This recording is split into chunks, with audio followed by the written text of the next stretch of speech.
series yang akan kita jalankan. Memang kita sudah sering melihat Onyx dan juga RRQ Hoshi bertemu. Tapi mungkin ini sebuah rindu antara Albert dan juga Skylar bertemu. Apakah Skylar mampu menghilangkan bayang-bayang Albert? Mari kita saksikan dan berikan tepuk tangan untuk Royal Derby! Wow, dengan gameplay yang mungkin terbilang mirip ya. Cuman harus hati-hati juga nih sama far lane-nya. Karena Onyx dia lebih ke team fight nih untuk dari 5 hero yang diambil. Far lane ini bisa jadi titik lemahnya. Ya, tapi kalau kita berbicara untuk lane jauh, bermain dengan Kari Angela bisa jadi opsi juga. Sehingga Karinya nggak bakal dengan mudah untuk di shutdown ketika ada Hurt Guard dari Brusco. Tinggal kita lihat apa opsi dari itemnya, apakah fleeting time dijadikan opsi utama.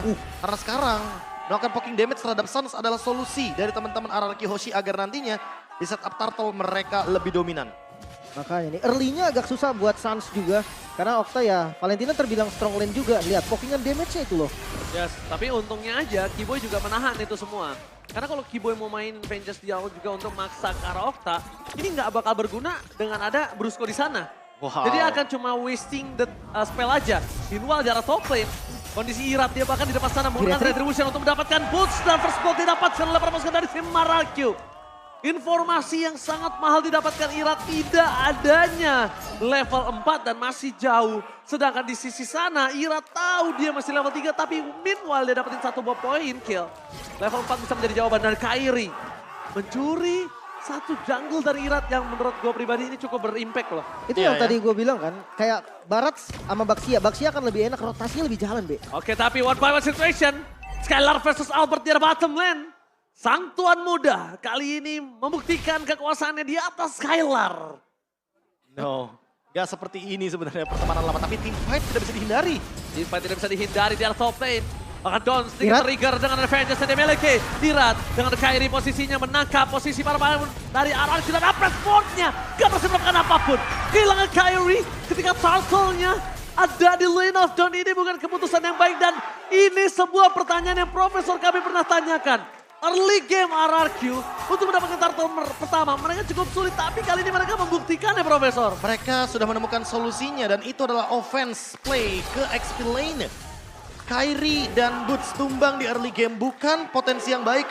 Karena kita melihat tentunya kali ini Irat akan hadir ke area turtle dengan level yang lebih siap, Lim. Makanya walaupun memang udah dapetin kill tadi di XP lane. Tapi karena retribution yang masih cooldown juga Irat ya lebih milih untuk reset lagi.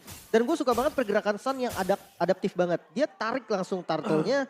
Dia reset turtle-nya, ngebeli waktu lagi sampai teman-teman dari Onyx ready. Iya, jadi RRQ Hoshi nggak bisa set up turtle dengan cepat. Solusi yang benar-benar sangat-sangat cepat dari Suns.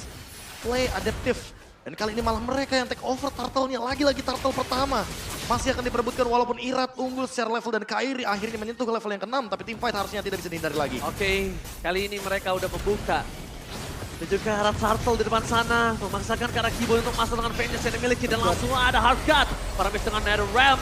Terpasukan dari tim RRQ. Memundurkan satu bar retribution yang tidak ada berhasil. Dan pakai Kiboy tumbang.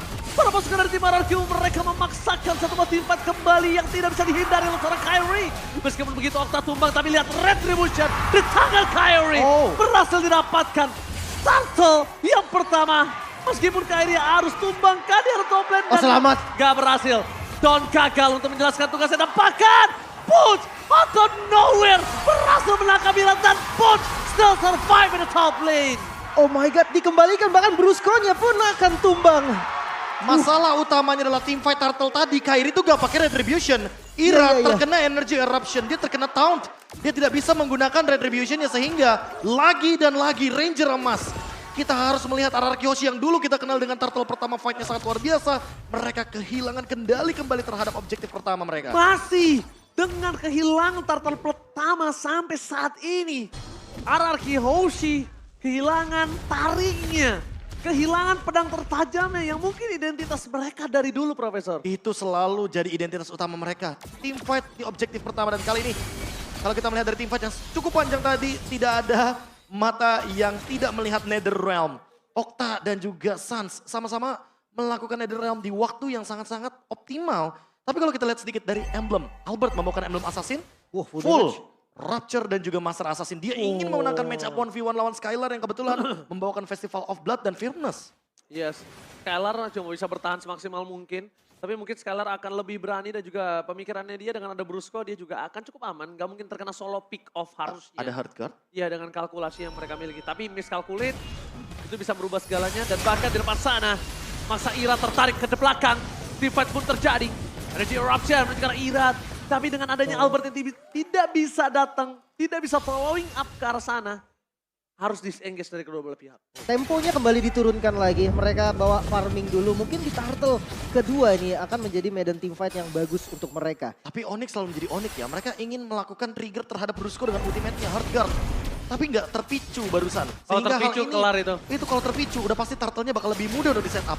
Oke, lihat di atas sana udah ada Dawn yang mencoba untuk megangin kaki seorang Keyboy. Meanwhile Dawn udah memasuki hardcore dengan seorang Brusco. Put melakukan covering up, Sas. Dan ada Ram telah di cover dengan Okta. Kondisi saat ini para pasukan dari tim Araki tidak memiliki apapun dampak retribution. Dari Kairi menyelamatkan semuanya. Shutdown pun terjadi.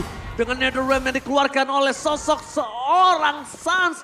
RRQ, mereka kehilangan 2 pemain. Dan bahkan tidak mendapatkan turtle. 2,5 poin tertinggal. Di dalam waktu yang singkat. Bahkan bukan hanya itu, Ji. Mid turret adalah poros utama dari Mobile Legends ini bisa didapatkan juga. Keuntungan banyak ada di tangan Onyx. Itu terlalu sentral soalnya. Kita berbicara soal bagaimana kendali terhadap jungle orange buff dan juga purple buff. Di early game seperti ini Heptasis sudah dijadikan oleh Albert menuju ke Malefic Roar. Dan bahkan kalau kita lihat dari Yuzongnya Boots, Hunter Strike. Dan sepertinya akan menuju ke World X juga. Oh, Full damage. Offense banget dong. Mungkin Gila. akan berharap kepada Kairi karena Kairi build ke arah Antiquiras. Jadi dia bakal lebih sustain dalam team fight. Dan bahkan juga kita melihat ke arah Arlot ini tidak harus ke arah dominance pertama.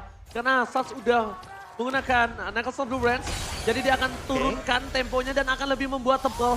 Meanwhile dengan adanya rotasi yang terjadi dari sosok seorang Skylar, dia tahu laningnya kalah. Bayang-bayang Albert masih membayangi dan menghantui Skylar. Oh, tidak seperti ini kawan lama, tidak seperti ini. Tapi lagi dan lagi kita berbicara emblem Ranger Mas. Lim, kita notice tadi, Cici dari Don engage ke belakang dan targetnya adalah Albert. Sementara Albert membawa Master Assassin. Terperangkap berbahaya. Terperangkap Profesor pada saat keluarga menunjukkan seorang Irat dan all in.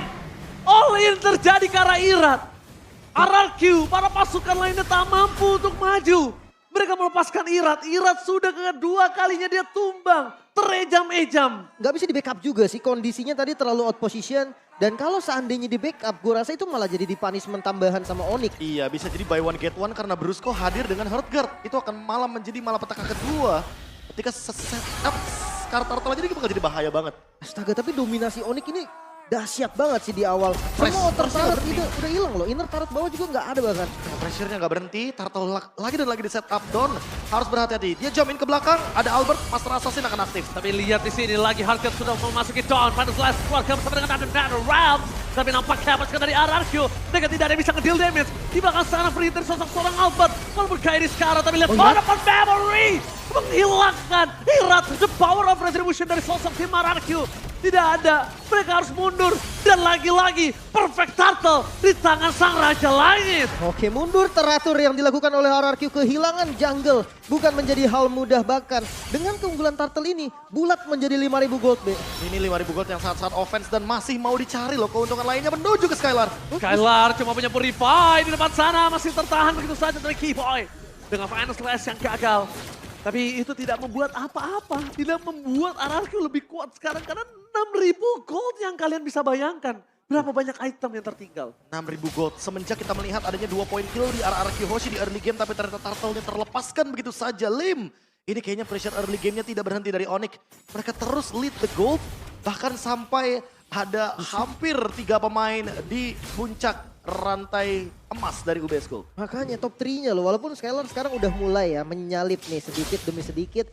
Tapi hanya Skylar, perbedaan Don aja nih. Don sama Boots yang sama-sama experience itu terpaut 1.000 gold. Be. Gak usah itu, lihat bagaimana gold dari Irat dan Keyboy. Bahkan Keyboy goldnya lebih tinggi daripada Irat. Iya. Menandakan kalau seandainya hampir semua lini dari RRQ Hoshi dikalahkan semuanya. Bukan hanya itu, levelnya juga jauh sih ini. Jadi retributionnya bakal berpengaruh banget. Tapi untuk winning kondisinya sendiri nih Be, untuk RRQ, Farlane ini belum jalan nih Be. Dan Farlane-nya terlalu beresiko Lim. Kalau seandainya Skylar berjalan bersama dengan Brusco, berdua, let's say itu berdua untuk pegangin lane jauh, untuk clear dengan cepat. Masalahnya Kari atau bahkan Cici bukan tipe yang clear wave-nya cepat. kalau menugaskan Valentina atau Okta untuk hadir, artinya nggak bakal ada Netherrealm dalam tim fight paksa. Wow, tapi Karena- lihat.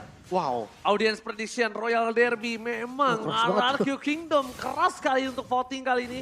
Sobat Onyx juga nggak mau kalah. Tapi dalam kondisi saat ini Sans tertinggal seorang diri. Flicker coba untuk menarik down. For defensif, the best thing yang bisa dilakukan Profesor. Wow. Suns berada di lini depan bukan tanpa alasan. Karena dia malah bisa menjadi pemicu tim fight besar. Apalagi dia belum tumbang sama sekali. Stacknya 40. Kalaupun tumbang paling cuma 3 detik. Tapi itu informasi yang lumayan penting juga kan, nggak ada flicker buat Suns. Itu bisa menjadi satu senjata juga, tapi sepertinya kalau dilihat dari defensifnya RRQ, mereka masih kekurangan untuk clear wave minion ini. Dan mungkin memilih ngelepas Lord ini adalah momen yang terbaik untuk mereka, karena perbedaan gold ini mengerikan loh. Dan terlalu jauh. Kalau seandainya RRQ Hoshi ingin mencoba untuk menabrak ke dalam area dari Lordnya, Onyx langsung melakukan counter setup. Itu kayaknya nggak 7.000 sih Lim, itu bisa 9.000, 10.000 bahkan. 10.000. Gapnya pasti bakal lebih jauh lagi dan RRQ Hoshi akan ketinggalan, makin sulit untuk mengejar hal tersebut. Dan entah kenapa ya, ini winning condition jadi agak sedikit berbeda. Bermain di high ground kayaknya bukan jadi solusi juga. Karena rata-rata single target yang dimainkan sama RRQ Hoshi membuat area of effect dari Onyx jadi lebih leluasa di area high ground. Yes, ternyata bayang-bayang seorang bayi alien tuh cukup seram ya. Cukup horror. Dan mungkin masih ada di sini. Ya, menghantui para pasukan dari tim RRQ. Lebih tepatnya Skylar. Kita bakal melihat di sini Skylar dengan seluruh kemampuan yang dilakukan atas bawah kiri kanan depan belakang, tapi memang mobilitasnya tidak secepat Cloud. Dan dengan konsel game yang dimiliki dari seorang Keyboy hanya untuk menggertak, mentakut-takuti lawan. Dan bahkan dengan Lord yang belum memiliki Rage, kali ini mereka sudah berhasil mendapatkan best turret, Lim. Ini udah untung sih sebenarnya. Jauh. Lord pertama loh ini, walaupun ya cuma dapetin satu kan, tapi pokingan damage dari Sun, lihat perhatikan pokingan damage dari Sun. Ini bisa memukul mundur bahkan Irat sekalipun, Be. Iya, Satu, dengan Ghostbuster satu. loh. Lihat Itu di atas. pantulannya luar biasa. Dan ke atas pun bakal ditabrak lagi. Ini- Masih ada super wave minion. Ini bahkan triggernya. Ini adalah trigger team fight yang akan coba dilakukan oleh para pasukan dari tim Onyx kalau RRQ coba melawan. Kalau dia nggak coba melawan, dia akan dapatkan turretnya. Tapi kalau ngelawan, ini akan tim fight besar. Kalau nggak dilawan ya bakal dipok terus sama Suns. Dia bakal enjoy banget untuk memainkan Ghostbuster-nya. Dan itu yang akan mengancam kehadiran dari Okta. Karena Okta juga dibutuhkan dalam tim fight besar. Tapi gue ngeliat gerakannya Skylar ini memang definisi carry semi-tank ya. Ya. Dia harus ada di depan dikit-dikit nih, karena dia punya badan dan gak boleh terlalu takut. Nah itu yang dilakukan Skylar, karena dia sempat ngelawan balik Be, walaupun memang belum terlalu terasa. Oh bos, langsung ada hantaman benda tumpul menuju ke belakang. Mencoba mensounding out para pasukan dari tim RRQ. iya. Tidak ada yang bisa menyelamatkan dengan another red Copian, tapi terlalu terlambat para pasukan dari tim RRQ untuk following up. Mereka lihat di depan sana sudah kehilangan Dawn. Flicker menuju ke arah belakang no. juga tidak akan berhenti, bahkan Skylar tertarik dan hilang. Tidak ada siapapun yang bisa melindungi Skylar di depan sana. Hanya tersisa dua. Irat dan juga Okta. Wah minionnya udah mulai berjalan juga, mungkin mereka udah pengen dapetin best turret atau bahkan close gamenya. Yes, dan bahkan di arah bottom lane akan tidak bisa di-defense sama sekali. Mencoba untuk menahan Irat akan coba dihilangkan dengan sangat cepat. Sans menarik Irat di depan sana. Dengan red bisa dikeluarkan dan akan dilenyapkan bersama dengan Okta looking for wipeout. Onyx, sang Raja Langit, masih mendominasi di game yang pertama. Dan bayang-bayang sang bayi alien benar-benar menghantui Skylar. Oh my god, full domination. Onyx 13 menit saja waktu yang dibutuhkan untuk menumbangkan RRQ di game yang pertama. Total destruction. Ini dominasinya nggak terhenti Be, dari turtle pertama sampai endgame.